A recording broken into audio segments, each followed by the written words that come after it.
سعید بن جبیر کی شہادت کا واقعہ۔ حضرت سعید بن جبیر جو کہ ایک تابعی بزرگ تھے، ایک دن ممبر پر بیٹھے ہوئے یہ الفاظ ادا کرنے لگے کہ حجاج ایک ظالم شخص ہے۔ ادھر جب حجاج کو پتہ چلا کہ آپ میرے بارے میں ایسا گمان کرتے ہیں تو آپ کو دربار میں بلا لیا اور پوچھا کہ کیا تم نے میرے بارے میں ایسی باتیں بولی ہیں؟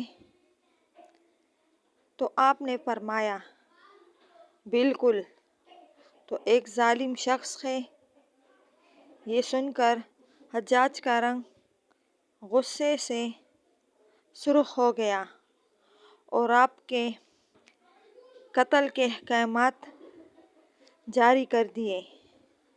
جب آپ کو قتل کے لیے دربار سے باہر لے کر جانے لگے تو آپ مسکرا دیے۔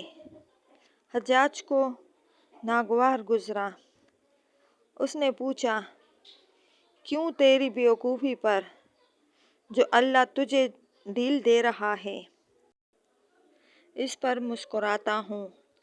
حجاج نے پھر حکم دیا کہ اسے میرے سامنے کر دو۔ جب حجاج نے خنجر آپ کے گلے پر رکھا تو آپ نے اپنا رخ قبلے کی طرف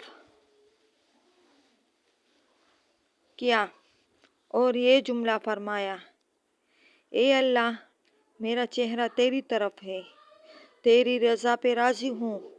یہ حجاج نہ موت کا مالک ہے اور نہ زندگی کا۔ جب حجاج نے یہ سنا تو بولا کہ اس کا جب قبلے کی طرف منہ رخ سے پھیرا تو آپ نے فرمایا کہ یا اللہ، رخ جدھر بھی ہو تو ہر جگہ موجود ہے، مشرق و مغرب ہر طرف تیری حکمرانی ہے۔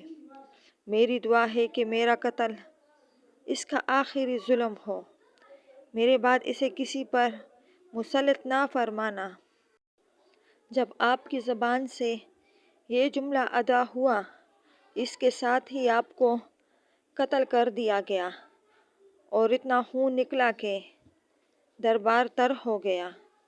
ایک سمجھدار بندہ بولا کہ اتنا خون تب نکلتا ہے جب کوئی خوشی خوشی مسکراتا ہوا اللہ کی رضا پر راضی ہو۔ رخ قبلے کی طرف سے پھیر دو۔